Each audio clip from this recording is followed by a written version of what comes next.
네, 안녕하십니까. 저는 강원진학지원센터 전형분석팀 교사 조영민입니다.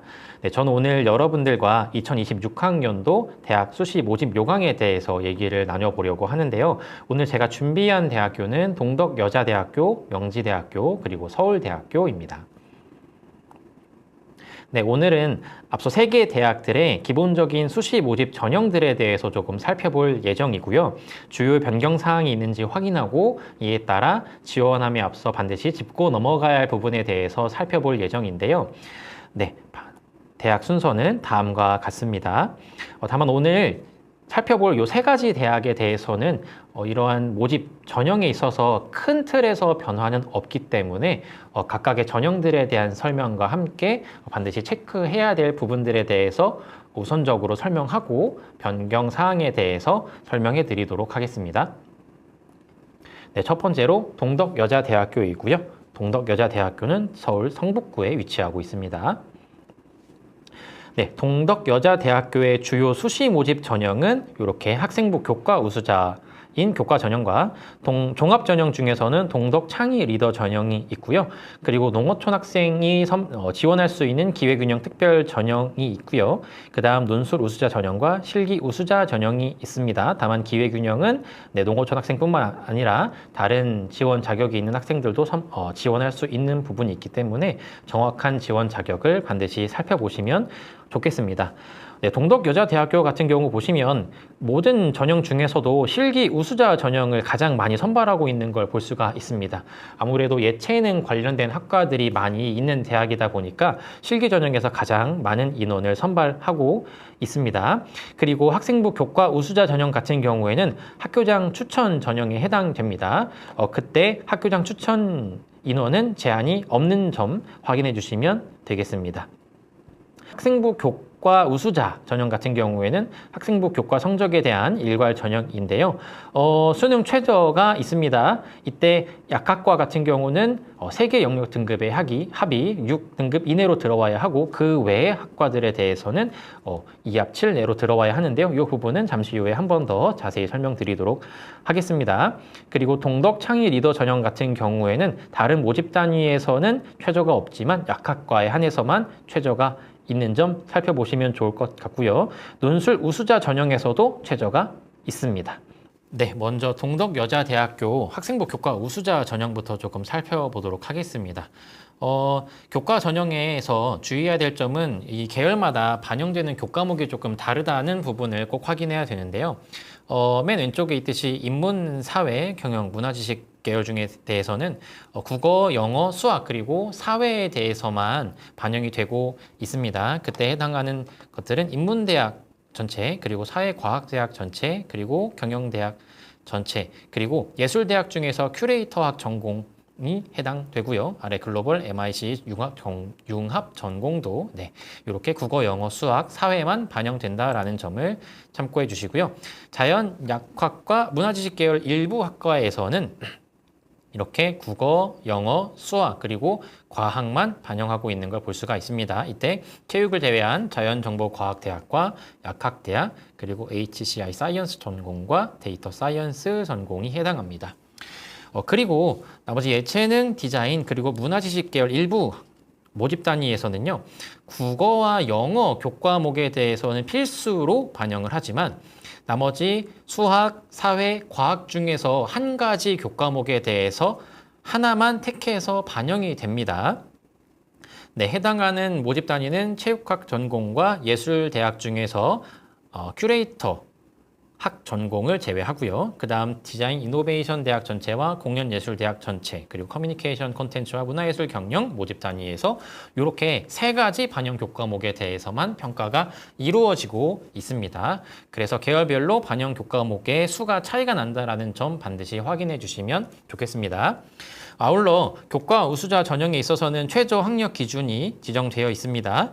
약학과를 제외한 모든 모집 단위에서는요, 국어, 영어, 수학, 그리고 탐구 상위 한 과목 중에서 2개의 영역 등급의 합이 7등급 이내로 들어와야 한다라는 기준이 잡혀 있습니다. 자, 이때 모든 영역에서 선택 과목은 무관하지만 탐구 영역 같은 경우에는 직업 탐구나 제2외국어, 한문 등으로 대체할 수가 없습니다. 이때 약학과 같은 경우에는요. 2개가 아닌 3개의 영역 등급의 합이 6등급 이내로 들어와야 하는데요. 이때 중요한 점이 선택 과목입니다. 국어 영역 같은 경우는 선택 과목이 무관하다라고 적혀 있지만 수학은 미적분이나 기하를 필수로 선택해야 한다라는 점이 있고요. 그 다음에 탐구 같은 경우에도 응시할 때 과학 탐구를 2과목을 필수로 응시해야 될 것 같습니다. 모집단이 이렇게 과학 탐구 2과목 필수라고 적혀 있습니다. 하지만 반영될 때에 있어서는 탐구 같은 경우에 2과목 중 상위 1과목만 반영된다라는 점도 특이한 사항으로 살펴볼 수가 있거든요. 그래서 동덕여자대학교 교과 우수자 전형에 대해서 지원할 때에 있어서 약학과를 지원함에 있어서는 이러한 탐구에 대한 지정된 부분도 반드시 살펴보고 지원해야 될 것 같습니다.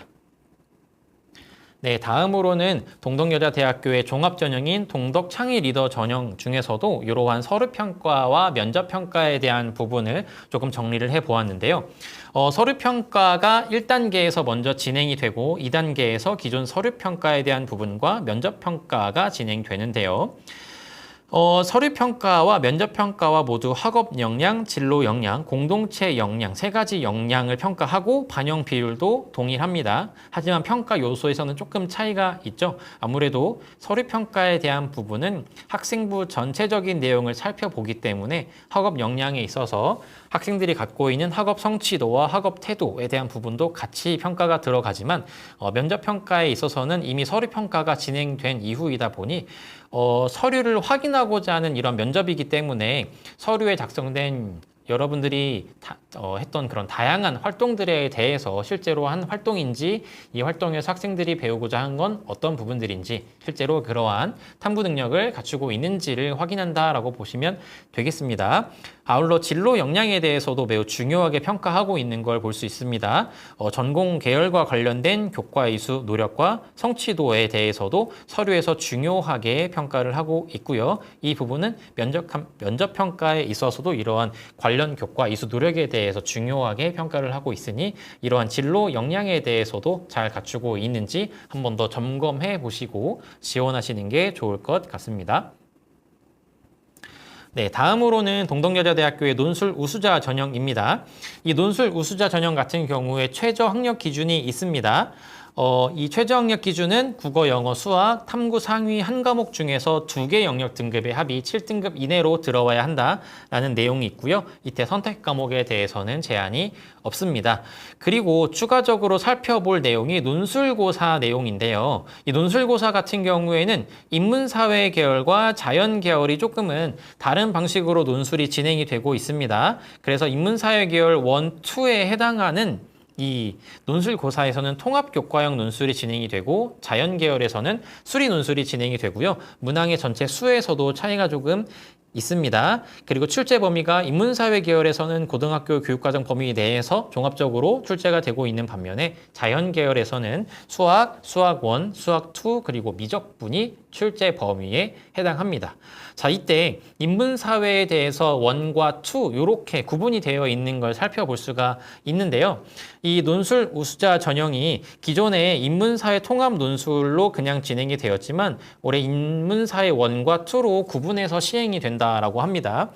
이때 인문사회 1에 해당하는 전공들은요, 인문대학과 사회과학대학 그리고 예술대학 중에서도 큐레이터학 전공이 해당되고요. 인문사회2는 보시다시피 경영융합학부, 커뮤니케이션 콘텐츠 전공, 문화예술 경영 전공, 글로벌 MIC 융합 전공, 그리고 앙트러프러너십 전공이 해당됩니다. 이때 인문사회 1, 2에서는 출제 형식에서 가장 큰 차이가 있는데요.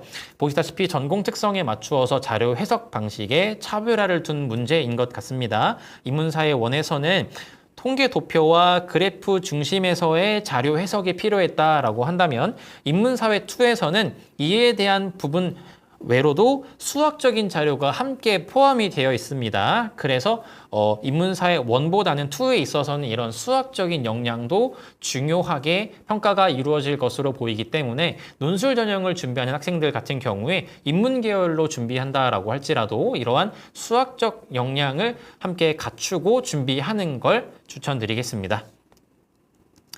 네, 다음으로 동덕여자대학교의 올해 변경 사항인데요. 앞서 말씀드렸다시피 큰 틀에서의 변화는 없지만 모든 대학과 마찬가지로 학교 폭력 조치 사항이 올해 새롭게 반영이 되고요. 기존 동덕 창의 리더 전형에서 미디어 디자인 전공을 2025학년도까지는 선발을 했지만 올해는 모집하고 있지 않습니다. 그리고 기회균형 전형에서 정보통계학 전공을 새롭게 선발하고 있고요. 아래 특기자 전형에서도 실용음악 특기자로서 실용음악 전공에서 기존의 지원 자격의 일부 내용이 삭제된 부분을 확인할 수가 있습니다. 네, 이상으로 동덕여자대학교에 대해서 살펴봤습니다. 다음으로는 명지대학교입니다. 명지대학교는 캠퍼스가 두 군데 있습니다. 서울 서대문구에 위치하고 있는 인문 캠퍼스가 있고요. 경기도 용인시 처인구에 위치하고 있는 자연 캠퍼스가 있습니다. 네, 일단 우선적으로 명지대학교의 기본 주요 전형에 대해서 좀 살펴보도록 하겠습니다. 네, 명지대학교는 교과 전형이 학교장 추천 전형과 교과 면접 전형 두 가지 교과 전형이 있습니다. 이때 학교장 추천 전형은 여러분들께서도 알고 있다시피 소속 고등학교의 추천을 받은 학생들을 대상으로 지원을 할 수가 있고요.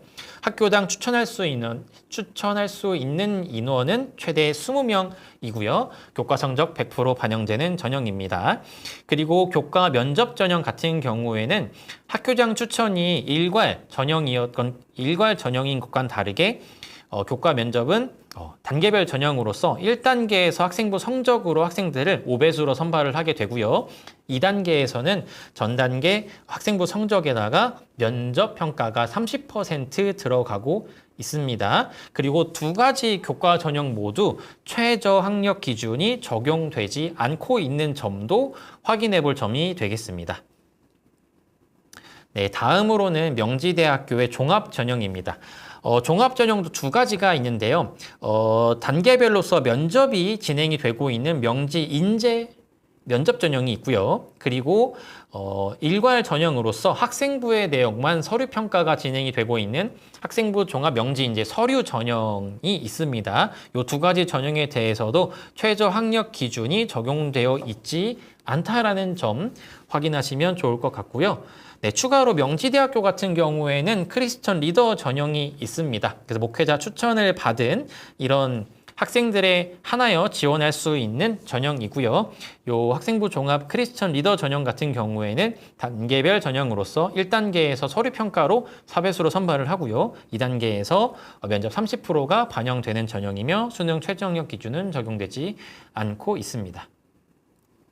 네, 추가로 실기 실적 전형과 기회균형 전형도 있습니다.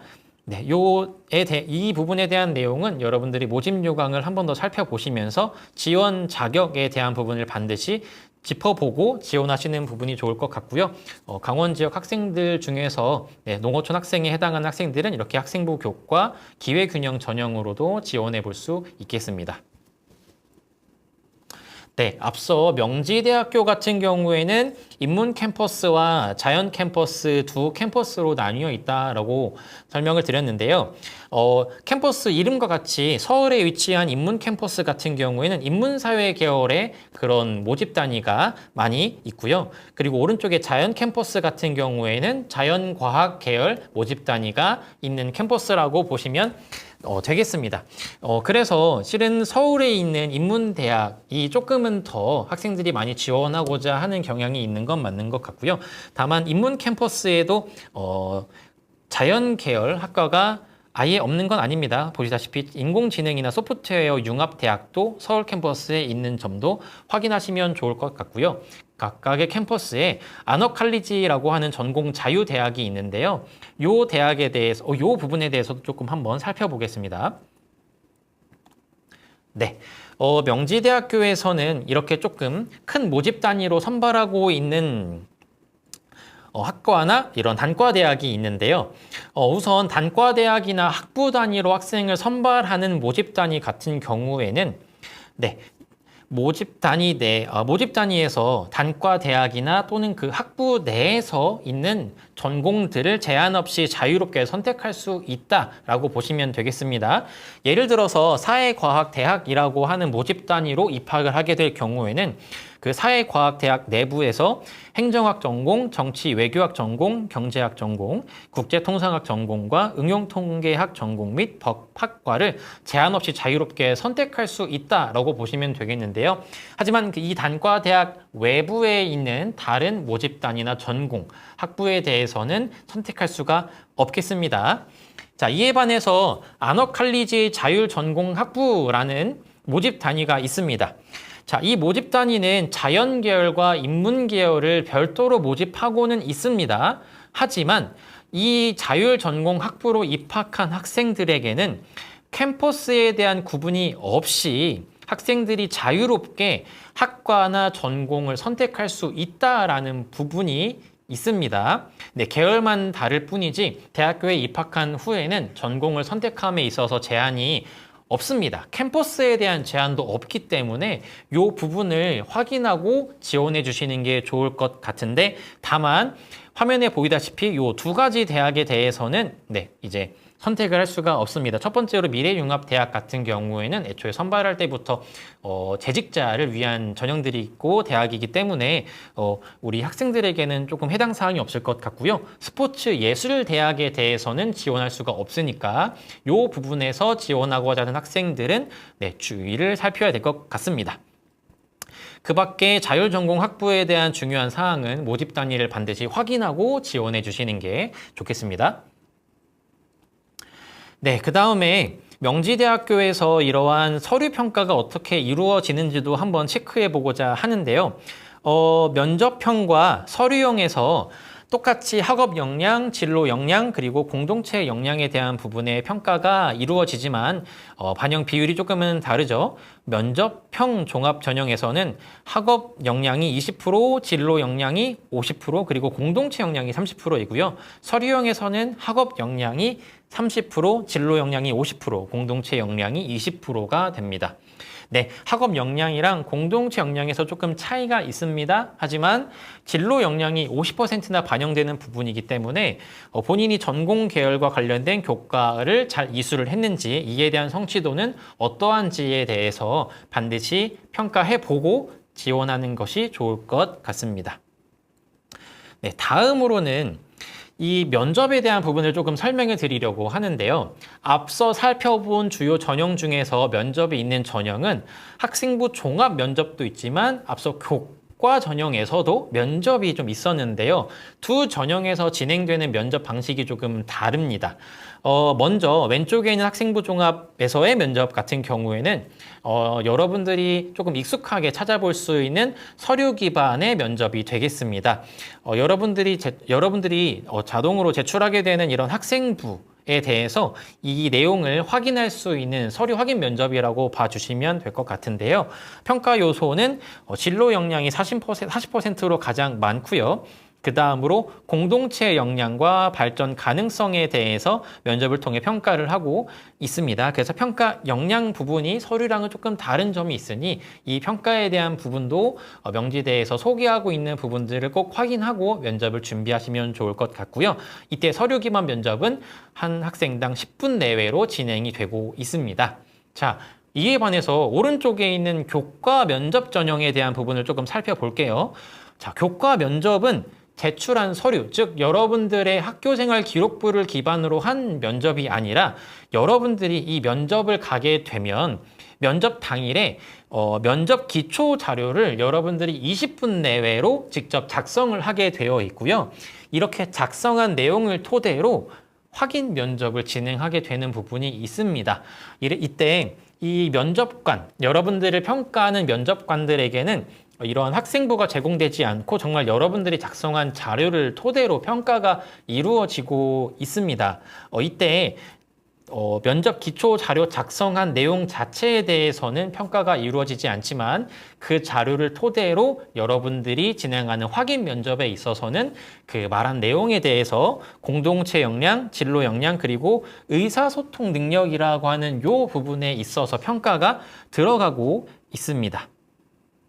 네, 그래서 이렇게 종합 전형에서 진행하는 면접과 교과 면접 전형에서 진행하는 면접이 조금 차이가 있기 때문에 명지대학교를 지원하는 학생 중에서 이 두 가지 면접을 준비하는 학생이 있다면 면접을 준비하는 방식이 조금은 달라져야 될 것 같다라고 보이지만 그래도 공통적으로는 여러분들이 얘기할 수 있는 내용은 결국 학교에서 배우고 경험하고 여러분들이 직접 노력했던 경험들을 위주로 설명을 하게 될 거기 때문에 그래도 두 전형 모두 공통적으로는 여러분들이 다시 한번 학교생활 기록부에 기록된 내용들을 다시 한번 짚어보면서 내가 어떤 활동들을 했었고 이 활동에서 내가 주요하게 생각한 그런 부분이라던가 혹은 내가 노력한 부분, 기여한 역할들에 대해서 다시 한번 정리하고 이러한 부분들을 좀 다시 한번 상기시킨 후에 면접장에 들어갈 수 있도록 준비하시는 게 좋을 것 같습니다.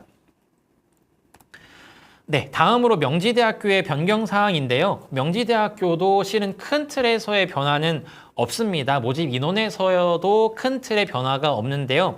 다만 전형 변경사항에 있어서는 기존 문예창작학과가 특기자 전형으로서 선발을 했었던 것에 비해서 올해는 명지 인재 면접 전형으로 선발을 하고 있고요. 또 나머지에 대한 부분들도 지금 스포츠 관련된 변경사항들이 조금 많아 보이지만 요 스포츠 지도학 전공에 대한 요 부분들은 실은 야간 강좌 개설 학부에 대한 해당 사항들입니다. 그래서 스포츠 관련 전공 중에서도 이 야간 강좌 개설 학부에 관심이 있는 학생들은 조금 면밀히 살펴보실 필요가 있습니다. 평가 방식이 조금 변경되었고 실기에 있어서도 평가하는 항목 자체라던가 이 분야가 조금 달라졌기 때문에 이 부분을 반드시 짚어보고 준비하셔야 되겠습니다. 네, 이렇게 명지대학교에 대한 설명은 이상으로 마치고 다음 서울대학교로 넘어가도록 하겠습니다. 서울대학교는 서울특별시 관악구에 위치하고 있습니다. 네, 서울대학교는 각각의 모집 요강 전형에 대해서 조금 자세히 살펴보면서 하나하나씩 짚어보면서 넘어가도록 하겠습니다. 서울대학교는 조금 특이하게 다른 대학교와 달리 교과 전형이 없이 모든 전형이 종합 전형으로 이루어져 있다라는 점이 조금 특이한 사항이죠.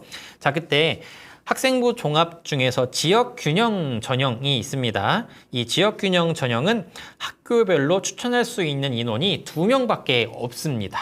그래서 아무래도 모든 학교에서 거의 최상위권에 있는 친구들이 지원을 할 수 있는 이런 자격을 얻게 되는 경우가 조금 많을 것 같은데요. 이때 서류평가 100%로 1단계에서 3배수를 선발을 하게 되고요. 2단계에 있어서는 기존 서류평가 성적이 70% 그리고 면접에 대한 부분이 30%가 반영이 됩니다. 이때 지역균형 전형에서 진행되는 면접은 서류 기반의 확인 면접이라고 생각을 하시면 되겠습니다. 그래서 여러분들이 서울대학교 지역균형 면접을 준비하실 때에 있어서는 학생부의 내용을 다시 한번 충실히 살펴보시고 이에 대한 질문을 준비하시는 게 중요합니다. 이와 아울러서 지역균형 전형에서는 수능 최저학력 기준이 있는데요. 국어, 수학, 영어, 탐구, 그때 탐구는 두 과목 평균에 있어서 평균을 가지고 등급을 산출했을 때 세계 영역 등급의 합이 7등급 이내로 들어와야 한다라는 점이 있는데요. 서울대학교 같은 경우에는 이러한 최저학력 기준과 함께 수능 응시 영역 기준을 충족해야 됩니다. 그래서 이 부분에 대한 내용은 이런 기본적인 전형에 대해서 살펴본 이후에 자세히 다시 한번 다뤄드리도록 하겠습니다. 네, 다음으로는 학생부 종합 일반 전형입니다. 자, 이 일반 전형 같은 경우에는요, 이 추천 인원 제한이 조금 없는 편입니다. 이때 전형 방식도 조금은 다른데요. 보시면 아까 봤던 지역균형 전형과 단계별 전형이 진행된다라는 부분은 동일하지만요. 1단계에서 서류평가로 2배수를 선발을 하게 되고요.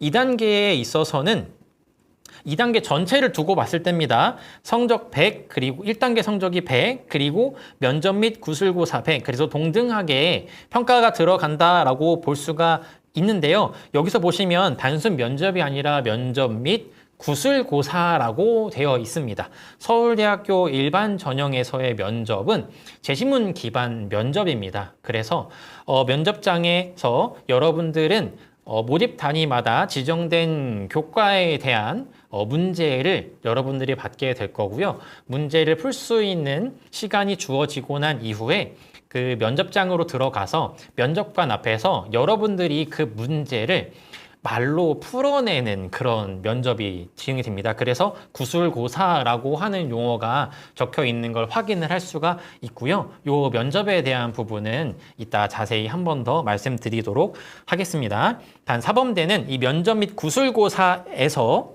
요 면접 및 구술고사 100% 중에서 동일하게 진행되는 면접이 60%가 들어가고요. 추가적으로 교직 적성 및 인성 면접 면접이 40%가 반영됩니다. 그래서 요거는 1단계 성적이 반영이 안 된다가 아니라 면접 및 구술고사에서 요렇게 반영이 된다라고 보시면 좋을 것 같고요. 음악대학은 별도 전형 방법이 적용됩니다. 그리고 일반 전형에서 거의 웬만한 모집 단위가 최저 학력 기준은 없습니다. 다만 미술대작 디자인과와 사범대학 체육교육과에서는 이렇게 최저 학력 기준이 적용되어 있는 걸 확인할 수가 있으니 짚어보시면 좋을 것 같습니다. 다음으로 아까 말씀드린 음악대학인데요. 음악대학 같은 경우에는 앞선 일반 종합전형과는 조금 다르게 실기 위주의 피아노과와 관현악과가 모집을 하고 있고요. 그리고 국악과 같은 경우에는 학생부 종합으로서 이렇게 조금 상이하게 평가가 진행되고 있으니 해당 학과에 지원하고자 하는 학생들은 이렇게 평가 방법이 다른 일반 전형과는 다르다라는 부분을 반드시 참고하시고 지원하시는 게 좋겠습니다. 마찬가지로 수능 최저 학력 기준은 적용되지 않고 있습니다. 다음으로 기회균형 전형입니다. 농어촌 학생, 그리고 저소득층, 그리고 다양한 지원 자격에 해당하는 학생들이 지원할 수 있는 전형이고요. 여기서의 전형은 1단계로 서류평가로서 2배수로 선발을 하게 되고요. 2단계에서 면접이 진행되는데요. 이때 면접은 지역균형 전형과 동일하게 서류 기반 면접으로 생각해 주시면 되며 최저 학력 기준은 없습니다. 다음으로 서울대학교에서 진행한 이 면접에 대해서 비교해서 설명을 드리려고 합니다. 앞서 간단하게 좀 설명을 드렸지만 서울대학교의 지역균형 면접은 서류를 확인하는 면접입니다. 그래서 여러분들의 학교생활 기록부 내용을 토대로 서류에 제시된 이런 활동들을 실제로 했는지, 그리고 이러한 활동들을 토대로 학생들이 어떤 것들을 배우고 학습했는지, 또 어떤 생각을 갖고 있고 그 활동을 할 때에는 어떠한 역할로서 또 기여를 했는지 다양한 부분을 종합적으로 평가하는 면접 방식이 되겠습니다. 다만 의과대학 같은 경우에는 이건 일반 전형도 마찬가지인데요. 의과대학 같은 경우에서는 MMI라고 하는 별도의 면접을 진행하고 있습니다. MMI 면접에 대해서는 자세한 사항을 모집 요강을 조금 확인하고 지원하시면 좋을 것 같고요. 일단 지역균형 전형에서 서류 확인 면접 같은 경우에는 약 10분 내외로 면접이 진행된다라고 확인을 하시면 좋겠습니다. 그 다음으로 일반 전형, 오른쪽에 있는 일반 전형을 조금 자세히 말씀드리려고 하는데요. 아까 말씀드렸듯이 여러분들은 특정 모집 단위의 지원을 일반 전형으로 지원을 하게 되면 모집 단위에서 평가하고자 하고 있는 그런 과목에 대한 제시문 문제를 받게 되고요. 그 문제를 풀 수 있는 시간, 그 시간이 답변 준비 시간이라고 적혀 있는데요. 제시문을 보고 이 문제를 해결할 수 있는 시간을 모집 단위마다 조금 다르지만 답변을 준비할 수 있는 시간 30분에서 45분 정도의 시간이 마련이 되어 있고요. 그 시간 동안 최대한 문제를 풀어낸 이후 면접장으로 들어가서 면접관 앞에서 약 15분 정도의 시간 동안 이 문제를 조금 말로써 풀어내고 직접 설명을 해야 됩니다. 다시 말하면 내가 왜 이런 답으로 도출이 되었는지에 대한 그 과정을 직접 말로 풀어내야 하는 면접이기 때문에 다른 면접과는 준비 방식이 조금 다르겠습니다. 이때 일반 전형에서 진행되는 면접 및 구술고사에서 모집 요강에 적혀 있는 부분들을 조금 다시 한번 살펴보도록 하겠습니다. 자, 먼저 살펴볼 부분은 여기 공동출제 문항 활용 모집 단위라고 나와 있는데요.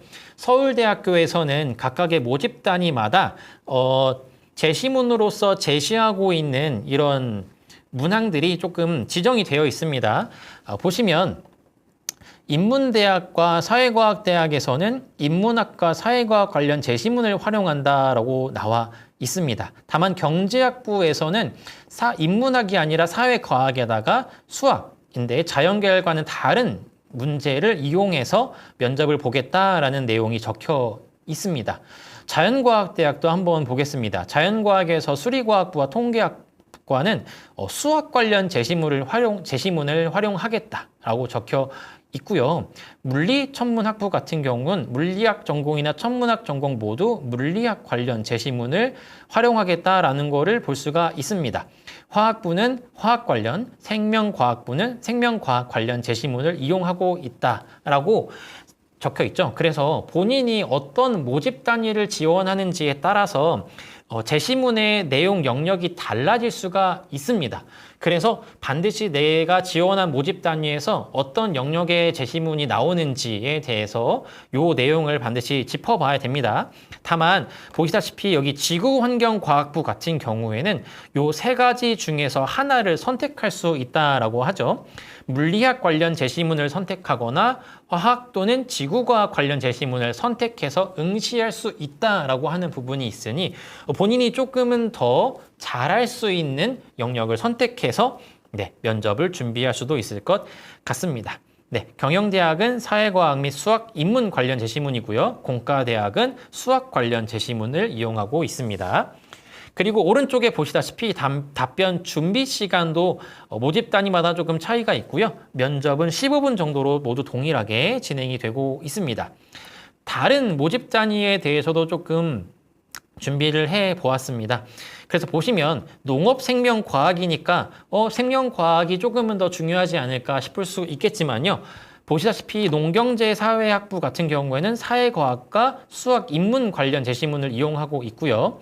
식물생산과학부는 생명과학 관련 제시문, 산림과학부는 수학, 자연 관련 제시문을 활용하고 있고요. 식품동물생명공학부는 화학 그리고 생명과학 관련 제시문을 활용하고 있고 밑에 조경, 지역시스템공학부와 바이오시스템 소재학부 같은 경우에는 농생대에 속하긴 하지만 수학 관련 제시문을 활용하고 있습니다. 그리고 응용생물화학부와 스마트 시스템 과학과는 이렇게 두 가지 유형에서 선택할 수 있도록 선택 기회를 마련해 놓고 있습니다. 그 다음으로 사범대학 같은 경우에는 이렇게 인문 계열에 해당하는 체육교육과를 포함한 이렇게 인문 사회 계열에 해당하는 학과들은 인문학과 사회과학 관련 제시문을 활용하고 있고요. 수학, 물리, 화학, 생물, 지구과학 교육과 같은 경우는 각 교육 전공에 맞추어서 제시문을 이용하고 있습니다. 마지막으로 이렇게 생활과학대학, 약학대학, 그리고 첨단융합학부와 자유전공학부에 대해서도 이렇게 준비가 되어 있습니다. 그래서 이렇게 앞서 살펴본 것과 같이 본인이 지원하고자 하는 모집 단위에서 제시하고 있는 그런 영역을 반드시 확인한 다음에 이 내용도 살펴봐야 됩니다. 그럼 각각의 영역에서 출제 범위가 어디까지인지도 살펴봐야 하는데요. 각 제시문별 출제 범위는 다음과 같습니다. 그래서 여기서 공동 출제 문항이라고 하는 이유가 서울대학교에서는 이렇게 수학인문, 수학자연, 물리학, 화학, 생명과학 그리고 지구과학이라고 하는 6가지 분야에서 면접으로 이용할 제시문 문제를 먼저 만들어 놓고 그 다음 학과, 즉 모집 단위마다 이용하는 이 문제가 다른 겁니다. 마련된 전체 6종류의 문제 중에서 어떤 학과는 수학을 이용하겠다, 어떤 학과는 물리학을 이용하겠다라고 이렇게 면접이 준비가 되어 있다라고 보시면 되겠고요. 앞서 수학 인문과 자연에서 조금 차이가 있었잖아요. 수학 인문은 수학, 공통수학에 해당하는 수학, 그리고 수학 1과 2, 그리고 확률과 통계까지만 이렇게 출제 범위가 지정되어 있지만 수학 자연 계열 같은 경우에는 미적분과 기하에 대한 부분까지도 같이 출제가 이루어지고 있습니다. 그리고 물리학, 화학, 생명과학, 지구과학 같은 경우에는요. 1학년 때 배우는 통합과학과 과학탐구 실험, 그리고 2, 3학년 때 배우는 물화생지 1과 2에 대한 부분까지도 같이 들어가고 있습니다. 그래서 이렇게 2까지 준비해야 된다는 부분에 있어서 조금 부담은 될 수 있지만 그래도 출제 범위를 꼭 다시 한번 확인하시고 이 모든 내용을 한 번 더 살펴볼 필요가 있습니다. 다만 상기 이렇게 적혀 있는 미술대학, 간호대학, 수의과대학, 의과대학, 그리고 치의학대학원, 치의학과 같은 경우에는 이렇게 미리 공동으로 출제된 문항을 이용하지 않고 별도의 면접이나 전형을 진행한다라는 점을 참고해 주시면 될 것 같고요. 여기 의과대학에서의 MMI 면접을 잠깐 설명드리고 넘어가면 MMI 면접은 단순히 면접관과 고정된 자리에서 면접을 진행하는 게 아니라 다양한 면접이 구성된 이런 다양한 면접실을 돌아다니면서 여러 번의 면접을 진행을 하게 되고요. 이때에 있어서는 일반적인 면접과는 다르게 여러분들이 미래 의사로서 필요한 역량들을 갖추고 있는지 다양한 문제 상황 속에서 여러분들이 갖고 있는 그런 논리력이라던가 기본적인 자질 그리고 생각들을 종합적으로 평가하는 전형이기 때문에 이런 의과대학 의학 계열을 준비하고 있는 친구들이 MMI 면접을 준비함에 있어서는 기존 면접과는 조금 다른 방식으로 준비할 필요가 있기 때문에 모집 요강 및 선발 방법을 살펴보시고 담임 선생님과 다시 한번 이러한 전형에 대한 부분을 주의 깊게 살펴보면서 면접을 준비하시는 게 좋을 것 같습니다. 자, 그 다음에 사범대학 교직 적성, 인적성 면접에 대한 부분들도 이렇게 설명이 되어 있고요. 네, 이렇게 실기평가를 진행하는 모집 단위도 있습니다.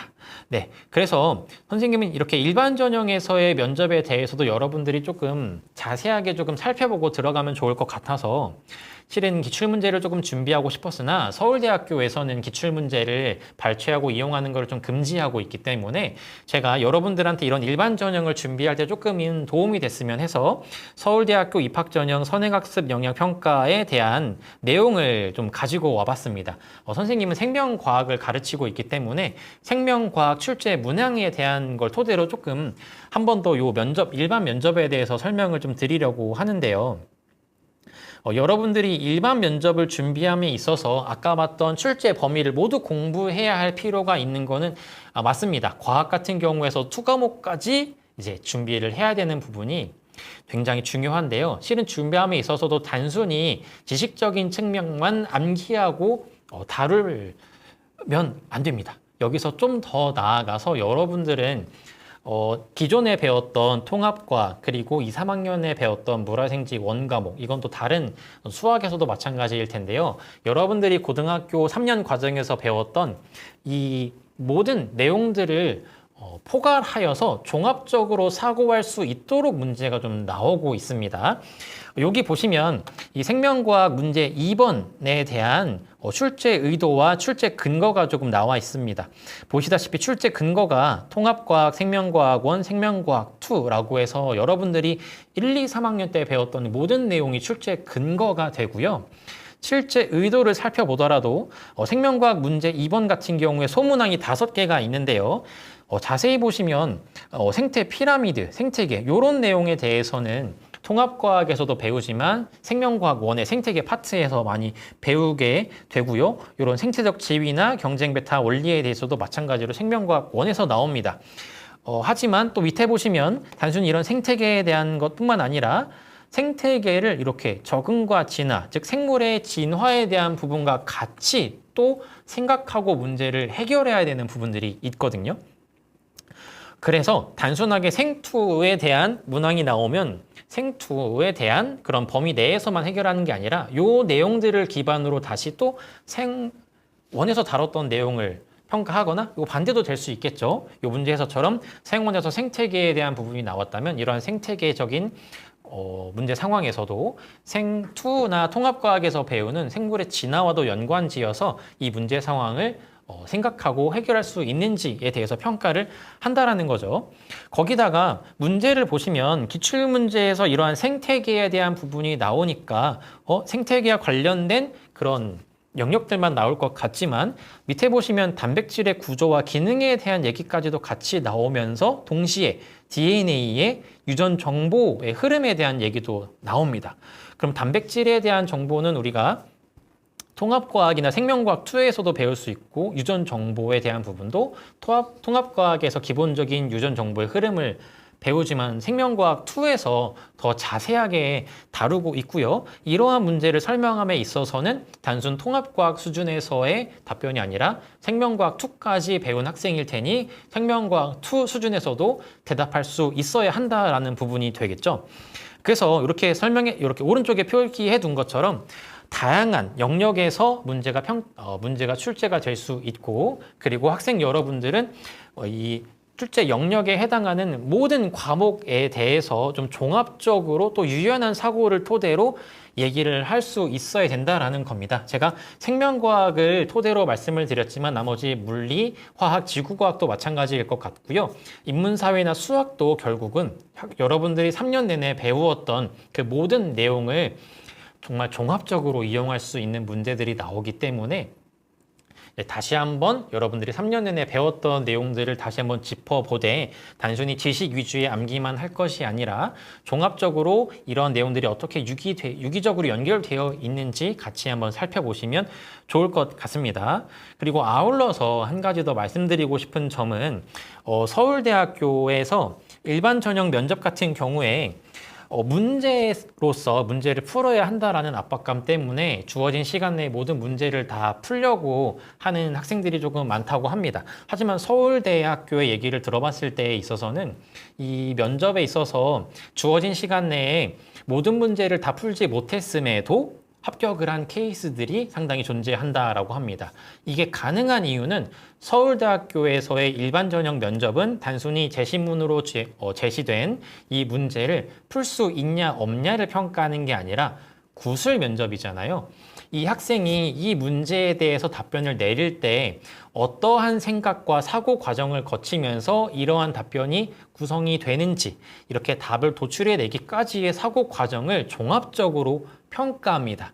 그래서 이때 면접관들이 직접 질문을 할 수 있습니다. 학생의 사고 과정 중에서 이 부분이 어떻게 이 답으로 도출되었는지라던가 혹은 이 부분을 다르게 생각해 봤을 때 이렇게 풀어나갈 경우는 어떻게 답이 도출될 수 있는지에 대해서도 직접 물어보는 케이스가 많다라고 합니다. 즉 이렇게 모든 문제를 다 풀지 않더라도 학생이 구술고사 중에 표현하고 있는 이러한 사고 방식이라던가 문제풀이 방법, 답까지 도출해내는 그 과정들에 대해서도 평가를 하고 있기 때문에 이러한 부분에 있어서 서울대가 요구하는 역량을 충분히 갖추었다라고 평가가 되면 합격을 할 수 있는 겁니다.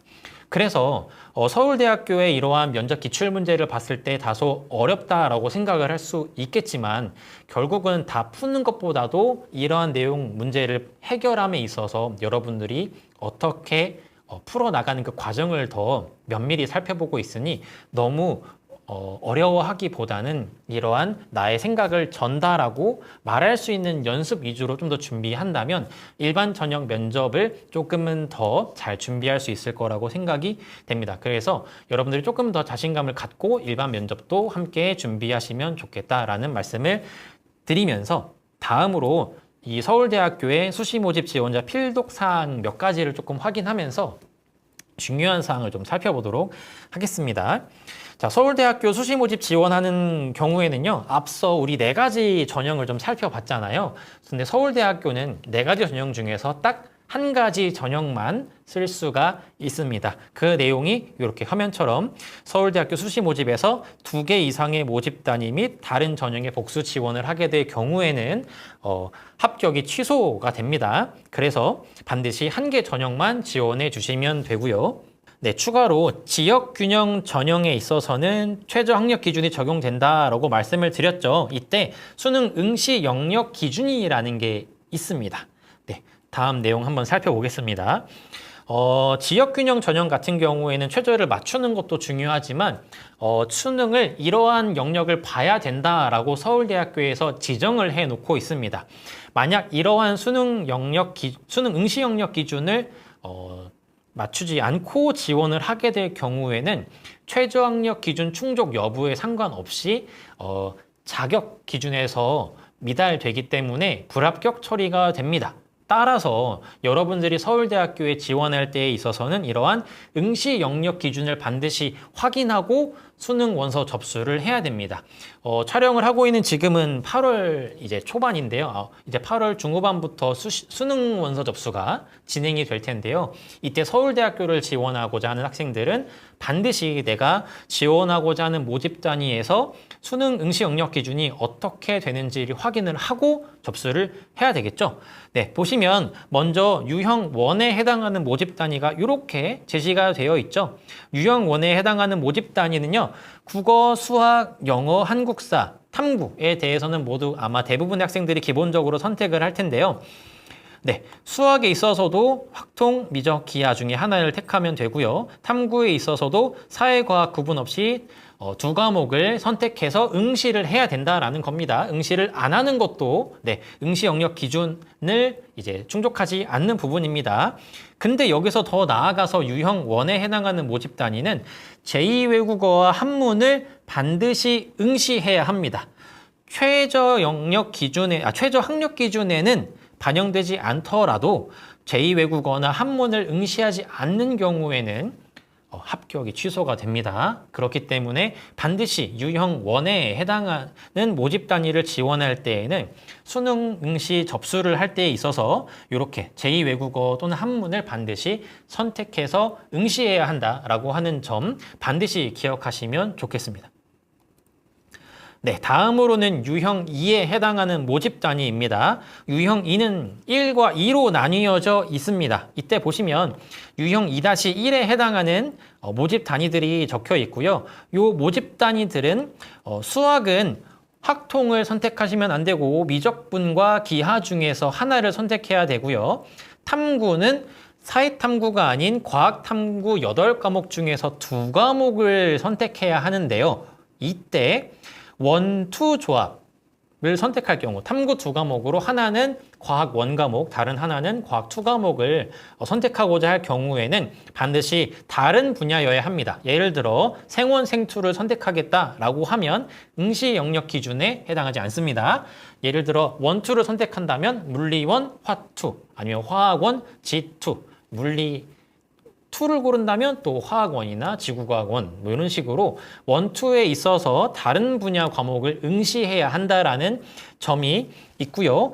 여기서 하나 더 보겠습니다. 이 유형 2의 1에서는요. 보시면 요 내용이 존재합니다. 일단 과학탐구 영역 응시 기준은 1과목 2개나 1과목 하나, 2과목 하나, 그리고 2과목 2개를 선택해도 되는데요. 단 이 두 가지 조합 중에서 물리학 1, 물리학 2, 화학 1, 화학 2 이렇게 4개 과목 중에 하나가 여러분들이 선택한 2과목 중에 하나로서 반드시 들어가야 하는 부분이 있습니다. 그래서 밑에 있는 유형 2에 해당하는 대학들도 일반적으로 다 자연과학 계열이기 때문에 조금 헷갈릴 수가 있거든요.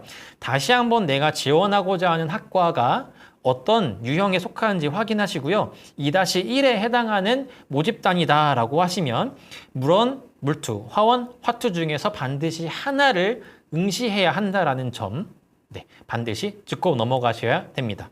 유형 2-2에 해당하는 지원자는 네, 앞서 살펴본 유형 2-1의 나머지 내용 같고요. 앞서 살펴본 물원, 물투, 화원, 화투를 선택해야 된다라는 그 내용만 없고 나머지 내용은 동일합니다. 그래서 이 유형 2에 해당하는 모집 단위에 있어서는 이 수학에 대한 선택과 과학 탐구 응시 영역 기준을 맞춰야 한다라는 부분을 꼭 확인하시고 지원하시기 바랍니다. 마지막으로 유형 3에 해당하는 모집 단위는 미술대학과 사범대학 체육교육과 그리고 학부대학 자유전공학부인데요. 네, 국어, 수학, 영어, 한국사, 탐구까지만 응시해도 괜찮고요. 수학은 확통, 미적, 기하 모두 괜찮고 탐구도 사탐, 과탐 구분 없이 2가지 과목을 선택해서 응시는 해야 됩니다. 네, 여기까지가 응시 영역 기준이었고요. 추가로 서울대학교에서는 지원 자격이랑은 무관합니다. 앞서서 살펴봤던 응시 영역 기준은 지원 자격에 해당하지만 지금 살펴보는 내용은 교과 이수 기준인데요. 서류평가에 있어서 이러한 교과 이수 기준을 맞추고 있는지에 대해서 확인을 하고 서류평가에 반영한다라고 합니다. 자, 그래서 보시면 이 교과 이수 기준 1과 교과 이수 기준 2를 제시를 하고 있는데요. 반드시 맞춰야 하는 건 아니지만 서울대학교에 지원한다라고 했을 때에는 고등학교 3년 동안 이러한 기준 1, 2를 동시에 충족할 수 있는 과목을 이수했으면 좋겠다라고 제시를 해주고 있는 겁니다. 그래서 교과 이수 기준 1에 대해서는 이렇게 제시가 되어 있고요. 교과 이수 기준 2에 대해서는 이렇게 선택 과목에 대한 내용들이 나와 있는데요. 선택 과목의 개수에 대한 부분들이 어느 정도 이제 배정이 되어 있는 걸 볼 수가 있습니다. 물론 지원 자격에 해당하지는 않지만 다시 한번 내가 이와 같은 교과 이수 기준을 충족하고 있는지 한 번 더 점검하는 것도 필요할 것 같습니다. 아무래도 서울대학교는 최상위권의 학생들이 많이 지원하는 학과이다 보니 서류평가에 반영될 수 있는 이런 작은 요소들도 충분히 당락을 결정하는 데 중요한 요인으로 작용할 수 있을 것 같기 때문에 이 부분도 함께 언급을 해드립니다. 네, 그리고 마지막으로 서울대학교의 이러한 서울대학교는 모든 전형이 종합 전형이잖아요.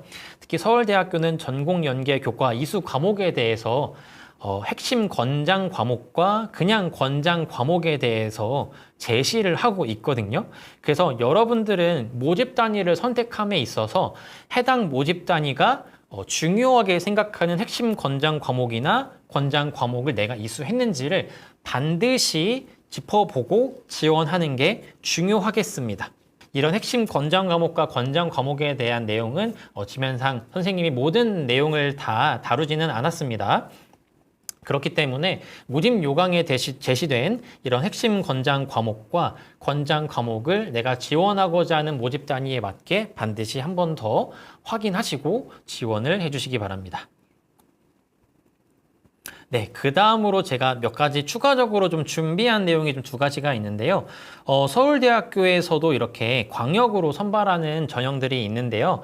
학부대학으로서 서울대학교는 광역 모집 단위와 자유전공 학부 모집 단위를 조금 선발을 하고 있습니다. 다만 광역이라고 하는 모집 단위는 수시가 아닌 정시에서 선발을 하고 있을 텐데요.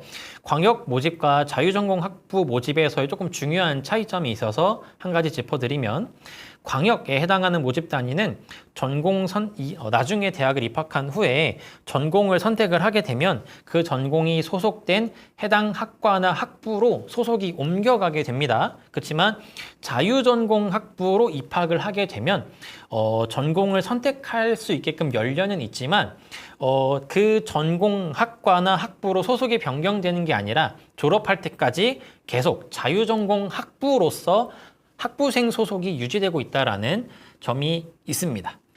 네, 이상으로 저와 같이 동덕여자대학교와 명지대학교 그리고 서울대학교의 주요 수시 모집 요강 전형에 대해서 같이 살펴봤습니다. 오늘 소개해드린 내용에 대해서는 모든 내용을 설명해드리지는 못했기 때문에 반드시 지원하기에 앞서서 각 대학별 수시 모집 요강을 반드시 살펴보시길 말씀드리고요. 특히나 모집 요강 같은 경우에는 그 수시 원서를 지원하기까지 계속 변동이 생길 수가 있으니까 최신의 모집 요강을 그때그때 바로바로 확인하시면서 내용에 대한 부분을 충분히 인지하시고 지원하시면 좋겠습니다.